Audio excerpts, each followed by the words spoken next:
महाराष्ट्र नामा live, बातमी विश्वासाची, सर्वसामान्यांच्या हक्काची। मांडवगण फराटा या ठिकाणी घोडगंगा किसान क्रांतीच्या पत्रकार परिषदेचे आयोजन करण्यात आले होते। यावेळी माजी संचालक सुधीर फराटे यांनी घोडगंगा सहकारी साखर कारखाना बंद पडला आहे, त्यामुळे अनेक शेतकरी शेतमजूर यांचे नुकसान झाले आहे। घोडगंगा किसान क्रांती मोर्चा वडगाव रासाई या ठिकाणी आमदाराच्या गावात येणार आहे। त्या ठिकाणी विद्यमान आमदार, चेअरमन व संचालक मंडळ यांच्याशी कारखाना चालू करण्यासंदर्भात समोरासमोर बसून चर्चेस तयार आहोत। काय खरे काय खोटे हे सर्व सभासदांसमोर येईल।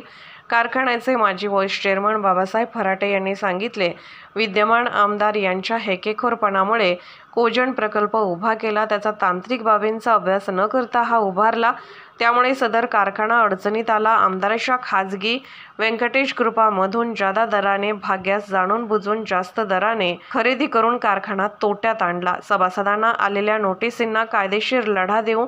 यावेळी तालुका अध्यक्ष रवी काळे, लक्ष्मण फराटे, अंकुश शितोळे, विभीषण फराटे, प्रभाकर गाडगे, बाळासाहेब नागवडे आदी उपस्थित होते। नमस्कार। 20 सप्टेंबरला रावसाहेब दादा पवार घोडगंगा सहकारी साखर कारखान्याची 33वी सर्वसाधारण सभा कारखाना कार्यस्थळावर त्या ठिकाणी पार पडली। ती सभा गेल्या 25 वर्षाच्या आजी माजी चेअरमनच्या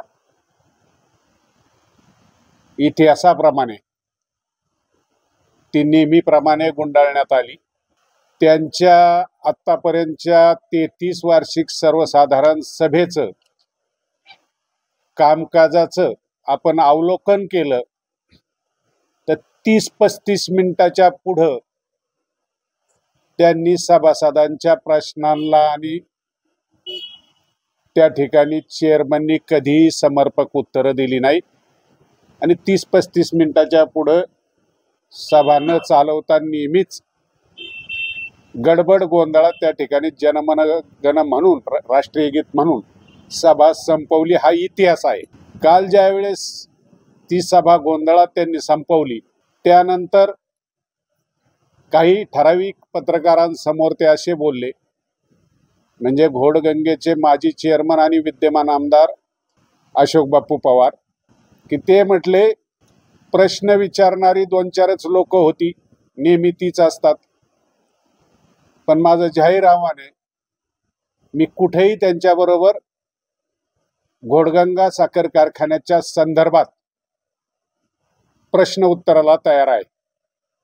आजची पत्रकार परिषद घेण्याचं तेच कारण आहे की तुम्ही जर असं जाहीर आव्हान केलं असेल तर 22 सप्टेंबर पासून घोडगंगा किसान क्रांती लढा शिरूरच्या स्वाभिमानाचा ही पायी पदयात्रा मांडवगण फराटा तालुका शिरूर येथून आम्ही सभासद आणि शेतकरी बांधवांना घोडगंगा सहकारी साखर कारखाना गेल्या 2 वर्षापासून का बंद पडलेला आहे, का तो जाणीवपूर्वक बंद पाडलाय, याचं प्रत्येक गावात पायी जाऊन त्या ठिकाणी पुराव्यानिशी आम्ही सगळे माहिती देत आहोत। त्या पदयात्रेला प्रत्येक गावामध्ये उत्स्फूर्त असा प्रतिसाद लाभत आहे। लोकांनाही नेमकं घोडगंगा कारखान्याच्या बाबतीत काय गौड बंगाल आहे आणि गेल्या 25 वर्षामध्ये एक हाती सत्ता असताना आमदार अशोक पवारांनी स्वतःच्या वडिलाचं कारखान्याला नाव असताना कशी कारखान्याची लूट केली, ही सगळी आम्ही मंडळी घोडगंगा किसान क्रांतीची त्या ठिकाणी प्रत्येक गावात जाऊन सांगत आहे। आज आमचा 8वा दिवस आहे पदयात्रेचा। आम्ही वडगावला 1 तारखेला आहोत, 1 ऑक्टोबरला आमदारांच्या गावात, आणि या पत्रकार परिषदेच्या निमित्ताने आम्ही आमदारांना आवाहन करतो की तुम्ही तुमचे 19 संचालक आणि आमच्या बरोबर असलेले दादा पाटील फराटे आणि सोपान गवारे हे संचालक आणि आमची 19 लोक अशी 21 लोक आम्ही वडगावात त्या ठिकाणी आहे। वडगावला आमचा मुक्काम आहे। त्यांनी त्यांचे 19 संचालक आणि प्रमुख अधिकारी घोडगंगेचे कोण MD वगैरे असतील त्यांना घेऊन यावं आणि खरी परिस्थिती घोडगंगेची इतकी वाईट का झाली याच्यावर आम्ही पुराव्यानिशी त्यांना प्रश्न विचारू आणि ते खरंच स्वच्छ असतील, त्यांनी खरंच कारखान्यात भ्रष्टाचार केला नसेल तर त्या ठिकाणी त्यांनी त्याची उत्तरे द्यावीत। या हेतूनच आजची पत्रकार परिषद आम्ही त्यांना या पत्रकार परिषदेच्या माध्यमातून जाब विचारत आहोत। यानंतर माजी संचालक घोडगंगा सुधीर फराटे आपल्याशी संवाद साधतील। या ठिकाणी आजच्या पत्रकार परिषदेचा मुख्य मुद्दा हा आहे की आपला कारखाना 2 वर्ष बंद आहे आणि प्रत्यक्षात विद्यमान आमदार की सरकारला, अजितदादा पवारांना, मागे 5 वर्षे फडणवीस साहेबांना घोडगंगा विषयामध्ये नाहक बदनाम करत आहे। त्यांनी केलेल्या चोऱ्या, त्यांची चुकीची धोरणं, त्यांच्या खाजगी कारखान्याला फायदा व्हावा अशी धोरणं गेली 25 वर्षे घोडगंगात राबवल्यामुळे आजची जी घोडगंगेची वस्तुस्थिती, सत्य परिस्थिती झालेली आहे ती अगदी सगळ्या कागदोपत्री पुराव्यांसह आम्ही तुमच्या समोर मांडत आहोत। कारण की आज आपल्याकडे समोर अहवाल आहे, त्याचबरोबर जो काय प्रस्ताव त्यांनी MSC बँकेला दिला होता कर्जासाठी तो प्रस्ताव आपल्या बरोबर आहे। त्याचबरोबर राज्य शासनाचा जो GR आहे की बाबा कोणत्या कारखान्यांना काय काय अटी आहेत तो 13 सप्टेंबर 2023 चा GR आहे। आणि त्याचबरोबर ते रिट पिटिशन त्यांनी आता NCDCच्या कर्जासंदर्भात सरकार विरोधात आणि NCDCच्या विरोधात दाखल केलेला आहे, त्या रिट पिटिशनची कॉपी पण आपल्याकडे आहे। म्हणजे सगळे कागदपत्रांच्या पुराव्यासहित आज जे काही मुद्दे आहेत कारखान्यातले त्या मुद्द्यांनुसार आमचं त्यांना विद्यमान आमदारांना संपूर्ण संचालक बोर्डाला आव्हान आहे की खरी वस्तुस्थिती लोकांपुढे तुमची इच्छा असेल, आमची तर तयारी आहे। आता रवी बापूंनी सांगितल्याप्रमाणे आमच्या सगळे प्रमुख दादा पाटील फराटे असतील, राहुलदादा पाचरणे असतील, रामभाऊ सासवडे असतील, आबासाहेब सोनवणे असतील, बाबासाहेब फराटे असतील, ह्या सर्व प्रमुख लोकांनी जी भूमिका घेतलेली आहे त्या सर्वांची म्हणजे ही घोडगंगा किसान क्रांतीची ही भूमिका आहे की समोरासमोर चर्चेला आम्ही सर्वजण तयार आहोत। ठरलेल्या तारखेप्रमाणे आमचा पायी दौरा वडगावला येणार आहे। त्या दिवशी रसाई देवीच्या दरबारामध्ये आपण समोरासमोर डिबेट करू। त्यावेळेस तुमचे सगळे पत्रकार बांधवांना निमंत्रित करू। न्यूज चॅनलच्या पत्रकार म्हणजे प्रिंट मीडिया असेल, चॅनल मीडिया असेल, लाईव्ह फेसबुक, वेगवेगळ्या माध्यमातून ही सगळं पत्रकार म्हणजे समोरासमोरची डिबेट ही आपण लोकांपर्यंत समोर आणू आणि कोण खरं कोण खोटं हे जनतेने ठरवावं। त्याचा प्रमुख मुद्दा पहिला एक आहे, आता जो मार्च 24 ताळेबंद आपण जाहीर केलाय कारखाना प्रशासनाने, त्यामध्ये घोडगंगा 64 कोटी रुपये तोट्यात आहे। 17 कोटी रुपयाचं येणं त्यांनी MSCB कडे दाखवलंय, पण कायद्याप्रमाणे माझ्या माहितीप्रमाणे त्या 17 कोटीचं येणं MSCB आपल्याला देणं नाही, कारण की आपला करार 4 रुपये 99 पैशांनी झालेला आहे आणि सोमेश्वर आणि इतर बाकी कारखान्यांचे राज्यातले 6 रुपये 39 पैशांनी पूर्वी झालेले आहेत। तो फरक आज कारखाना सरकारकडे मागतोय, परंतु एकदा कायदेशीर करार झाल्यानंतर त्याच्यामध्ये कुठलीही अशी व्यवस्था नाही, सरकार तुम्हाला अनुदान देऊ शकते। आता अजितदादा सरकारमध्ये सामील झाल्यानंतर 1.5 रुपयाचा अनुदान ज्या कारखान्यांना कमी रेटनी करार झालेला आहे त्यांना अनुदान देण्याचा सरकारने निर्णय घेतलाय, परंतु दुर्दैव आपलं कारखानाच बंद, तो विषय संपला। कोजन प्रकल्पाचं 2008-9 साली आपली 8 कोटीची ठेव घेतली सभासदांची, कोजन प्रकल्पाची मान्यता मिळाली 2010लाच। हे विशेष आहे की आपल्या कारखान्याला 18/5/2010 रोजीच 5000 टन प्रति मेट्रिक टनाची परवानगी मिळाली विस्तारवाढीची आणि 18 मेगावॅटच्या कोजन प्रकल्पाची मंजुरी मिळाली, त्याचं कर्जही मिळालं। 2011ला त्याचे टेंडर झाले, परंतु 12 एंड पर्यंत त्यांनी कोणतंही काम केलं नाही. 2012ला कोजेनचं प्रत्यक्षात काम चालू केलं, परंतु त्याच्याही मध्ये त्यांनी विस्तारीकरण केलं नाही, फक्त कोजेन प्रकल्प उभा केला. आणि तो जो DPR त्यांनी शासनाला बँकांना सादर केलाय की कोजेन मधून कशा पद्धतीने उत्पन्न मिळेल, तर त्या DPR मध्ये ते सांगतात की 100 कोटींची वीज तयार करणार कारखाना एका सीझनला, आणि त्याच्यातून जवळपास 50 कोटीच्या आसपास कारखान्याला नफा मिळेल आणि साधारण 400-500 टनाला शेतकऱ्याला मिळतील. परंतु 5 वर्षाचा जर आपण आढावा घेतला तर फक्त 75 कोटींची वीज त्या कोजेन प्रकल्पातून तयार झाली. म्हणजे ही सगळी धुळपेक आहे, खोट्या पद्धतीने सगळ्या गोष्टी करून फक्त टक्केवारी खाण्यासाठी केलेला सगळा तो प्रकल्प आहे, असं आमचं स्पष्ट मत आहे.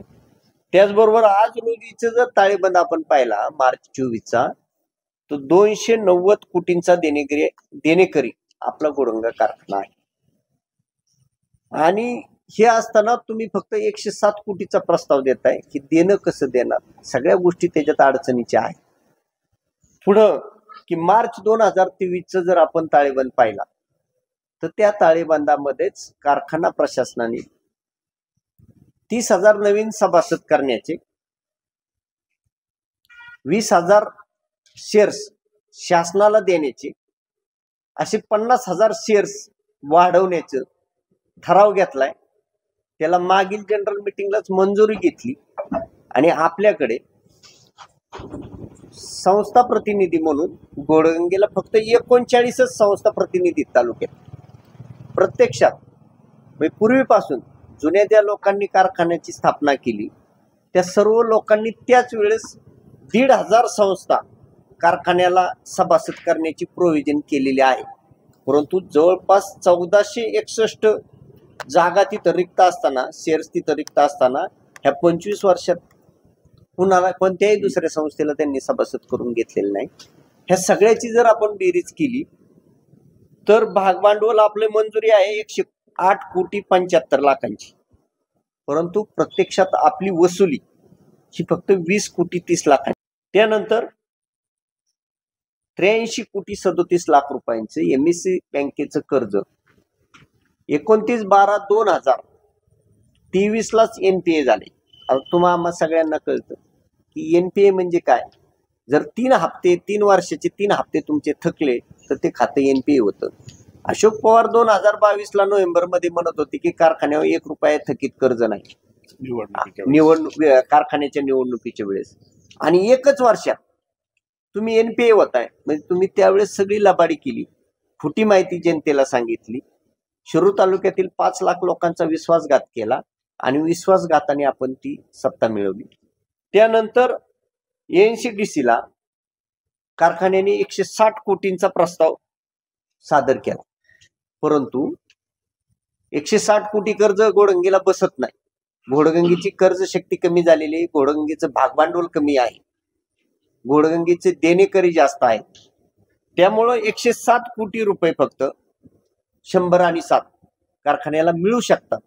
पण ती मिळत असताना जुन्या ज्या बँकांची थकीत कर्ज आहे त्यांचं कोणतंही OTS म्हणजे वन टाइम सेटलमेंट किंवा त्यांच्या NOC किंवा हे NCDCचं कर्ज मिळाल्यानंतर एवढी रक्कम आम्ही तुम्हाला देऊ, अशा प्रकारचं कोणताही कागदोपत्री पुरावा कारखान्याने न घेतल्यामुळे त्याचबरोबर कारखाना चालू होऊ शकत नाही अशी तिथली आजची असणारी परिस्थिती, कारखान्याची संपलेली कर्ज शक्ती, त्या ठिकाणी ग्राउंडवर एकही कामगार कारखान्यात काम करत नाही. कारखाना चालू करण्यासंदर्भात जी 4-6 महिने आधी तयारी लागते, इंजिनियर विभाग, बाकीचे वाहतूक यंत्रणा, तोड वाहतूक यंत्रणा भरणं वगैरे, त्यांचे कुठलेही करार कारखान्याने केलेले नाहीत. त्यामुळं ह्या सगळ्याचं अवलोकन करता 8 एप्रिल म्हणजे 12 मार्च 2024ला मंत्री समितीची बैठक झाली राज्य शासनाच्या, आणि त्या मंत्री समितीच्या बैठकीमध्येच घोडगंगेचा प्रस्ताव फेटाळण्यात आला. ती तारीख त्यांना पत्र त्याचं रितसर 8 एप्रिल 2024लाच कारखान्याला सरकारने कळवलेलं आहे, लेखी पत्र पण दिलेलं आहे. परंतु एप्रिल ते सप्टेंबर या 5 महिन्याच्या कालावधीमध्ये कारखान्याने अशोक पवारांनी कोणतीही प्रक्रिया केली नाही. परंतु आता विधानसभा दीड महिन्यावर आलेले आहेत, 2 महिन्यावर आलेले आहेत. कारखाना मला चालू करायचा आहे, परंतु सरकार अडवते, अशा पद्धतीचं एक संभ्रम, अशा प्रकारची एक व्यवस्था खाली तयार करायची, त्याची सहानुभूती घ्यायची.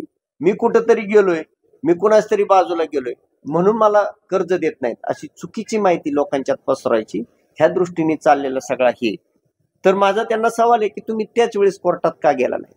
आणि आज 19 सप्टेंबरला तारीख झाली, 1 तारखेला कोर्टाने तुम्हाला तुमची स्थगिती दिली. याचा अर्थ कर्ज दिला असा होत नाही, परंतु ते जाणीवपूर्वक खाली पसरवतायत की आम्हाला कर्ज मिळणार आहे, फक्त सरकारने मदत केली पाहिजे. परंतु याच्यामध्ये सरकारपेक्षा बाकीचं जी आर्थिक व्यवस्था आणि बँका यांचा निर्णय महत्वाचा ठरणार आहे. त्याच्यामुळं आता 19 सप्टेंबरला झालेल्या तारखेला सुद्धा कारखान्याला दिलासा मिळालेला नाही, तारीख पुढे गेली. जर खऱ्या अर्थाने घोडगंगेची सगळी वस्तुस्थिती योग्य असती, कारखाना कर्ज घेण्यास पात्र आणि लायक असता, तर माझ्या माहितीप्रमाणे 19 सप्टेंबरलाच त्याच्यावर निर्णय झाला असता. परंतु आता ती तारीख 3 ऑक्टोबरला पोस्टपोन झालेली आहे. आणि शेवटचा एक आणखीन मुद्दा की जे आता ते आपल्याला सांगतायत की अजितदादांच्या माध्यमातून आपल्याला कर्ज मिळत नाही. या ठिकाणी मंत्री समितीमध्ये जी स्क्रुटिनी करणारी समिती होती, त्या समितीमध्ये अजितदादा त्या समितीचे सदस्य नाहीत.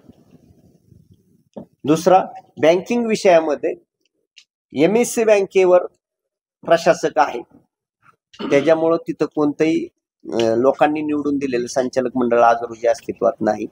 आणि त्या ठिकाणी अजितदादा म्हणून थेट त्यांचा त्या विषयाशी कोणताही संबंध येत नाही. त्याच्या पुढे जाऊन जर ते म्हणतात की बाबा अजितदादांमुळे मिळालं नाही, तर गेल्या 2 वर्षात अशोक पवार हे 5 जुलै 23 पासून अजितदादांपासून बाजूला गेलेले.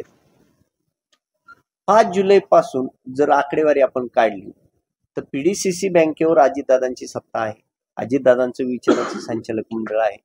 त्या PDCC बँकेकडून व्यंकटेश कृपा या अशोक पवारांच्या खाजगी कारखान्याला जवळपास 340 कोटी रुपये मिळाले ह्या 2 वर्षातच. ती बाबा माग 5 वर्षापूर्वी 4 वर्षापूर्वी मिळालेली ही कर्ज रक्कम आहेत, त्याच्या आमच्याकडे पुरावा आहे, तारखेनुसार कोणत्या तारखेला किती पैसे, म्हणजे अगदी ह्या मागल्या 3 महिन्यात 65 कोटी मिळाले, 60 कोटी मिळाले जून आणि मे मध्ये. त्याच्यामुळं ते फक्त आहे ना, आता विधानसभा डोळ्यासमोर ठेवून हे सगळं बोलबोलाय करायचा प्रयत्न चाललाय. आणि महत्वाचं, उद्या आपण असं समजू की हायकोर्टाने घोडगंगेच्या बाजूने निर्णय दिला, असं आपण समजू, चांगली गोष्ट आहे, दिला तर काय अडचण नाही. परंतु ते 107 कोटी जे कर्ज मिळणार आहे ना, ते मागची देणे देण्यासाठीच आहे. त्या 107 कोटीमध्ये कारखाना चालू करण्याच्या संदर्भातली कोणतीही प्रोव्हिजन नाही. हायकोर्टामध्ये त्यांनी तसं लेखी दिलेलं आहे की हे 107 कोटी कुठं वापरले जाणार आहेत, जुनी देणी देण्यासाठी. त्याच्यामुळं कारखाना कसा चालू करणार तुम्ही? कारखाना चालू करण्यासाठी एक तर जे आपलं हक्काचे पैसे भागभांडवलाचे होते ते तुम्ही वसूल केले नाही, आणि दुसरं, हे पैसे जरी मिळाले तर तुमच्याकडे कारखाना चालू करण्यासाठी पैसे उपलब्ध राहत नाही. आणि आजची तारीख पाहिली आपण तर कारखान्यामध्ये कोणतंही काम चालू नाही, कोणतीही गोष्ट चालू नाही. कोणते कर्मचारी तिथं ठराविक 5-10 लोक सोडली तर ती येत नाहीत, तर तुम्ही कारखाना चालू कसा करणार? का फक्त विधानसभा डोळ्यासमोर ठेवून लोकांमध्ये चुकीची माहिती पसरवायची आणि ही निवडणूक पूर्ण झाल्यानंतर घोडगंगा या विषयावर बोलणंच त्यांचं बंद होईल असा आमच्या सारख्याला विश्वास आहे. त्याच्यामुळे संपूर्ण घोडगंगा किसान क्रांतीच्या वतीने जे आमचे सगळे सर्वपक्षीय प्रमुख आहेत, त्या विचाराचा शेतकरी आहे, त्या विचाराची जी जनता आहे, त्या जनतेच्या माध्यमातून आम्ही विद्यमान आमदारांना, कारखान्याच्या विद्यमान चेअरमनला आणि त्यांचा असणारा संचालक, त्यांच्या बाजूने असणाऱ्या संचालक मंडळाला या निमित्ताने जाहीर आवाहन करत आहोत की 1 ऑक्टोबरला वडगाव रासाई या ठिकाणी मुक्कामी आम्ही आहोत. तुम्ही त्या ठिकाणी या आणि समोरासमोर चर्चेचं आव्हान स्वीकारा अशी त्यांना आमची जाहीर मागणी आहे. त्याच्यातला की जो काय 13 सप्टेंबर 2023चा जो शासनाने GR काढलेला आहे थक हमी संदर्भात, तर त्याच्यामध्ये 32 अटी सरकारने ज्या ज्या कारखान्यांना शासन थक हमी देईल त्यांना त्या 32 अटीचं पालन करावं लागेल. तसं ॲफिडेट साखर कारखान्यांना द्यावा लागेल कर्ज वितरित होण्यापूर्वी. तर त्याच्यातली महत्वाची एक अट आहे की सदर कर्जाची जर थकबाकी झाल्यास 27 नंबरची अट आहे ती, सदर कर्जाची जर थकबाकी त्या कारखान्याकडून झाली तर 1 महिन्याच्या आत संचालक मंडळ बरखास्त करण्यात येईल त्या कारखान्याचं, जो कोणी थकबाकीदार होईल, आणि खरी मेक कार्यवाही सुरू करण्यात येईल बरखास्त करण्याची. आणि त्याचबरोबर कारखान्यावर शासनाच्या वतीने प्रशासकीय संचालक मंडळ नेमण्यात येईल. खरी मेक ही अशोक पवारांना कर्जही घ्यायचं नाही, काहीच करायचं नाही, कारण त्यांना माहिती 107 कोटी मिळाल्यानंतर कारखाना चालू होत नाही. ते 107 कोटी मिळाले की 2 महिन्यातच त्याचं व्याज थकणार आहे, कारण की आज तुम्ही 64 कोटी तोट्यात येत, तुम्हाला कोणतंही आता सध्या उत्पन्नाचं साधन नाही, आणि कारखान्याचं थकबाकी झाली की संचालक मंडळ बरखास्त होईल. आणि उद्या संचालक मंडळ एकदा घोडगंगेवर बरखास्त झाल्यानंतर गेली 25 वर्ष अशोक पवारांनी ज्या त्या ठिकाणी चुकीचा कारभार केलेला आहे, अनेक वेळा कारखान्याचं मॉडिफिकेशन आणि विस्तारीकरण दाखवून कर्ज घेतलेले, पैसे उचललेले, सगळ्या गोष्टी ज्या 25 वर्षात त्यांनी केलेल्या आहेत कारखान्यात, त्या सगळ्या उघड होती, म्हणून त्यांना हे कर्ज घ्यायचं नाही. धन्यवाद. किसान क्रांती लढा शिरूरच्या स्वाभिमानाचा गेल्या 22 तारखेपासून 2 तारखेपर्यंत त्याचा समारोप नावऱ्याला होणार आहे. पदयात्रा चालू आहे. तालुक्याचे अध्यक्ष आणि सर्वच मंडळी आज संपूर्ण तालुक्यामध्ये फिरतायत. अतिशय मोठ्या प्रमाणात प्रतिसाद त्यामध्ये कारखान्याच्या सभासदांचा आणि या तालुक्यातल्या जनतेचा त्या ठिकाणी मिळतोय. खरं म्हणजे आता माझ्या अगोदर बऱ्याच पत्रकार परिषदेमध्ये बाकीच्या सुधीर शेट्टी, रवी बाप्पूंनी खूप छान माहिती सांगितली. ही माहिती सांगत असताना मी घोडगंगा सहकारी साखर कारखान्याचा 15 वर्ष संचालक म्हणून त्या ठिकाणी विद्यमान आमदारांच्या बरोबर ते चेअरमन असताना काम केले. काही दिवस व्हाईस चेअरमन म्हणून सुद्धा मी त्या कारखान्यामध्ये काम केलेलं आहे. घोडगंगा सहकारी साखर कारखान्याला को जनरेशन झाल्याशिवाय आपण सभासदाचं भलं करू शकत नाही, सभासदांना अधिकचा दर आपण देऊ शकत नाही, अशा प्रकारची भूमिका चेअरमन साहेबांनी संचालक मंडळासमोर मांडली. आणि म्हणून संचालक मंडळ त्या शासंक होतं करायचं का नाही. परंतु दौंड शुगरचे त्यावेळचे MD आदरणीय भगत साहेब, PSIचे काही अधिकारी कारखान्यावर आणून त्या ठिकाणी आम्हाला लेक्चर त्या ठिकाणी अतिशय चांगल्या पद्धतीचं दिलं. आणि भगत साहेबांनी सांगितलं 18 मेगावॉटचा कोजन एक्सपान्शन कोजन करत असताना फक्त 85 कोटी रुपये त्याला खर्च येणार आहे. आणि तो खर्च येत असताना बहुतांशी पैसे शासनाकडून त्याच्यात आपल्याला मिळणार आहे. सवलती फक्त आपल्याला साधारण 10 ते 15 कोटी रुपये प्रत्यक्ष खर्च येणार आहे, बाकी सगळ्या सवलती मिळणार आहेत. आणि मग सगळं संचालक म्हणलं एवढं जर होत असेल 10-15 कोटी फार काय नाही, कोजन करून टाका. आणि लगेच त्या ठिकाणी संचालक मंडळाने मान्यता दिली, प्रस्ताव पाठवला. 82 कोटी मला वाटतं सुधीर शेठ आपल्याला खर्च येईल असं सांगितलं गेलं. आणि ते सगळं प्रस्ताव पाठवून मंजुऱ्या झाल्या, प्रत्यक्ष काम सुरू झालं. काम सुरू झाल्यावर जे टेंडर झाल्यावर कोजन प्लांट उभा राहिला. आणि त्यामध्ये DPR जो बनवला तो 117 कोटीचा DPR होता. 5000 टनी कारखाना करायचा, गव्हाणीमध्ये चेंज करायचं, फायबरायझर चेंज करायचं, 1 मिल टाकायची, बॉइलिंग हाऊसचं काय वाढ करायची, असं सगळं त्यामध्ये धरलेलं असताना ठीक आहे म्हणलं चांगलं, कारखाना वाढवल्याशिवाय कोजन चांगलं चालणार नाही, अधिकचं चालणार नाही, हे सगळं त्यात बरोबर होतं. परंतु प्रत्यक्ष काम करताना कोजन सुरू करताना फक्त कोजनच त्या ठिकाणी सुरू केलं. आणि कोजन बद्दल काय काय केलं, कोजनचं टर्बाईन कसं आहे काय, सुधीर शेटने अनेक वेळा आपल्या सभासदांच्या बरोबर ती भूमिका पोहोचवलेली आहे.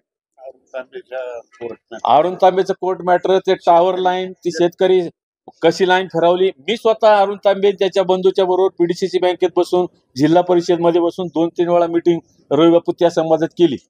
ती केस तर इतकी आहे, ती केस सांगायला तर बराच वेळ लागेल. 3 वर्ष हे अनेक वेळा सांगतात की आपलं पीपीए झालं नाही, पॉवर ऑफ परचेस अग्रीमेंट झालं नाही, लाईट खरेदी करार केला नाही, फडणवीसने केला नाही, युती सरकारने केलं, हे सगळं झूट आहे. आपल्याला कोजन प्रकल्प उभा करत असताना सुरुवातीला कोजन मॅनेजर बापू त्या ठिकाणी घेणं गरजेचं होतं. पण कोजन मॅनेजर आपण घेतला नाही, का घेतला नाही ते त्यांना माहिती. सगळं PSIची लोक सांगायची कोजन मॅनेजर घ्या, कारण शासन दरबारी कोजनच्या माध्यमातून जे जे प्रस्ताव जावे लागतात पीपीए करण्यासाठी, जे करावं लागतं ते, त्याच्याकडे आपल्याकडे माणूस एकही नव्हता. कवडे म्हणून चीफ इंजिनियर आपला कारखान्याचा, तो सगळं काम पाहायचा, त्याच्या सहाय्याने सगळं काम चालू होतं. परंतु काम जवळजवळ अंतिम टप्प्यात आलं आणि कवडेला हाकलून दिला. का काढून टाकला आम्हाला बी काय कळलं नाही. एवढा चांगला अधिकारी गेली 20-25 वर्ष कारखान्यात चांगलं काम करतोय, आमदारांच्या तरी एकदम जवळचा, ह्याला काढला का, हा एक मोठा प्रश्न आम्हाला घन त्या ठिकाणी पडला. ठीक आहे म्हणलं गेला. आणि ढेकाणे नावाचे अधिकारी परत वर्क्स मॅनेजर म्हणून त्या ठिकाणी आम्ही घेतलं. अतिशय हुशार आणि बुद्धिमान माणूस, 1 नंबरचा माणूस. त्या माणसाची सतत आठवण आल्याशिवाय आम्हाला राहणार नाही. त्या आल्याबरोबर सगळ्या प्लॅन मध्ये चक्कर मारली. कोजनचं काम चालू होतं, थोडं बाकी होतं, त्याच्यात चक्कर मारली. आणि मला तर त्या ठिकाणी लगेच त्यांनी सांगितलं की बाबासाहेब, सगळ्या संचालकाला सांगा मिटिंग घ्या, पहिला कोजन मॅनेजर घ्या. आजपर्यंत कोजन काम पूर्ण होत आलंय, पीपीए आपलं राहिलं नाही, प्रस्ताव त्या ठिकाणी कसलाच गेला नाही. आपलं ऍग्रीमेंट कसं व्हायचं, पण लाईट खरेदी करार कसा व्हायचा, त्यामुळे करार आपला राहणार आहे, गुंतणार आहे. मी तर करू शकत नाही. मला आता कारखाना चालू करू, कारखाना पाहू का कोजन पाहू, मला हे शक्य नाही. तरी पण चेअरमन समोर बसून आम्ही ती मिटिंग केली. तरी चेअरमन म्हणले नाही काय नाही, काय तुम्हाला करायचे, सगळं काम झाले, होईल ते. त्यावेळेस सुद्धा तो अधिकारी न घेतल्यामुळं कारखान्याचा इतका मोठा तोटा झाला. लाईट खरेदी करार त्यावेळेस 6 रुपये 40-45 पैशाने आपला झाला असता. इतरांचे आपल्या बरोबरचे त्या रेटने करार झाले, परंतु आपल्याला तो अधिकारी नसल्यामुळं आपल्याला का घेतलं, का चेअरमनने आम्हाला ते कळलं नाही. 4 रुपये 99 पैशांनी तो करार आपला झाला. खूप मोठा तोटा पर युनिट, जवळपास 1.5 रुपये 1 रुपया 45 पैसे एका युनिटला तोटा त्या ठिकाणी आपला कोजन मध्ये झाला. कोजन करत असताना चेअरमन साहेब गेले 25 वर्ष कारखान्याचे चेअरमन आहेत. सहकारातला दांडगा अनुभव आहे. स्वतःचा एक त्यांनी कारखाना काढलेला आहे, राज्यामध्ये आपल्या कारखान्याचं नाव आहे. एवढं सगळं असताना कारखाना करत असताना ही महत्वाचं आहे, मी सांगतोय सुधीर शेठ. कोजन करत असताना कोजनला सुरुवातीला आपल्या मिलला, आपल्या फायबरायझरला टर्बाईन आहेत. नवीन कोजन करत असताना पहिले ते टर्बाईन काढायचे, आपल्या DPR मध्ये टर्बाईन काढून त्या ठिकाणी मोटरी बसवायच्या. म्हणजे मोटरी बसवल्या, बाकीचं एक्सपेन्शन सगळं झालं. कोजन चालू झाल्याबरोबर बटन टाकल्याबरोबर त्याच कोजनवर आपला प्लॅन करणार, अशा सिस्टीमने आपला सगळा DPR आहे, प्लॅन आहे. परंतु चेअरमन साहेब इतके हुशार असून त्यांनी का टर्बाईन काढले नाही हे आम्हाला कळलं नाही. बरं, टर्बाईन न काढण्याचा तोटा किती, टेक्निकल बाबी. टर्बाईन न काढण्याचा तोटा किती, आज आपले जे 2 बॉयलर येतात जुने, 32 टनी 2 बॉयलर, कारण नसताना ते रिपेअर करा, त्याचं इन्स्पेक्शन करा, आतलं 2.5 मेगावॉटचं टर्बाईन चालू करा, हे सगळे टर्बाईन रिपेअर करा. आणि मग त्या बॉयलरवर कारखाना आधी चालू करायचा 15-20 दिवस, जवळजवळ महिनाभर, जुन्या बॉयलरवर. त्यावेळेस ते टर्बाईन फिरतात आणि चालू केल्यावर बघ्यात शिल्लक सासवायचा, बघ्यात सासवल्या मग सासला की मग तो कोजन चालू करायचे. मग हा एक बॉयलर आतला बंद करायचा, एक चालूच ठेवायचा, बघ्यास तो खातोय. आणि मग सासल्याला बघ्यास लेबर घेऊन ट्रॅक्टरने आतल्या खालच्या बेल्टवर टाकलायचा आणि तो कोजन चालू करायचा. इतका मोठा लॉस. हे स्वतःला इतके हुशार समाजात हा का बापू. आणि महाराष्ट्रात मला हे सांगायचे, ज्या कारखान्याचा कोजन झालाय त्या सगळ्या कारखान्यावर तुम्ही चक्कर करा, कुठंही टर्बाईन मिळला नाही. एकमेव कारखाना आहे घोडंग्याला टर्बाईन आहे. त्याचं कारण आम्हाला समजलं नाही. आणि मग बघ्याच कमी पडतोय कुरुड नाही. सुधीर शेठ, आपण बघ्याच व्यंकटेशचा बघ्याच, मॉइश्चरचा बघ्याच, ओला बघ्याच, दगड, जो बघ्याच 7 टनाची गाडी येते, वाळल्याला बघ्याच, सुकलेला बघा, ती 9 टनाची गाडी यायची मॉइश्चर, तो बघ्याच खरेदी करायचो. आणि इतका मोठा लॉस सगळ्या बाजूनी बापू ह्या कारखान्याचा झालेला आहे. आणि अशी सगळं होत कारखान्याची दुर्दशा झाली, वाईट अवस्था झाली. आणि म्हणून काल कारखान्याची निवडणूक जी झाली, त्या निवडणुकीला माझे सगळे सहकारी, प्रत्येकाला फॉर्म भरा, फॉर्म. डायरेक्टर कोणाला व्हावं नाही वाटत, मला नाही वाटत का परत डायरेक्टर व्हावं. आम्ही बहुतेकांनी ठरवलं की आता ह्या डायरेक्टर होण्यात काही मजा नाही. हा माणूस कुणाचंही ऐकत नाही. स्वतःच कडाला नेतो, संस्थेचं वाटोळ झालंय, संस्था बंद पडायच्या मार्गावर, त्यापेक्षा आपण फॉर्म भरून डायरेक्टर होऊन शिव्या खाण्यापेक्षा झालंय बाद झालं आम्ही थांबलो. तरी पण व्हायचं ते झालं. परवा आम्हाला MSC बँकेची नोटीस आली, 84 कोटी थकीत आहेत. वास्तविक विद्यमान संचालक आहेत त्यांची जबाबदारी, पण जुने संचालक म्हणून आम्हाला नोटीस आली. आता आम्ही त्याच्यात सहभागी नक्कीच आहे.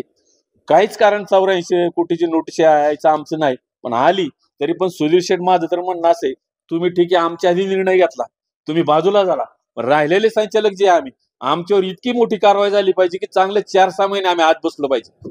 त्यावेळी इतर कारखाने सुद्धा धडा घेतील की कारखाना सहकार कसा चालवायचा. ज्या ज्या ठिकाणी सहकार्य त्या त्या ठिकाणी सहकाराची परिस्थिती बाकीकडे चांगली. माळेगाव सोमेश्वर बघा, भवननगर बघा, डब्यात गेलेले कारखाने आज 3500, 3600, 3700 रुपये अजितदादांच्या नेतृत्वाखाली त्या ठिकाणी बाजार देत आहेत. आणि अजितदादाचं नाव घेऊ यांनी सगळं केलं. अजितदादांना खोट्या माहित्या दिल्या आणि कारखान्याचं वाटोळ करण्याचं काम ह्या चेअरमननी केलं, आणि म्हणून आज हे कारखान्याला दिवस आलेले.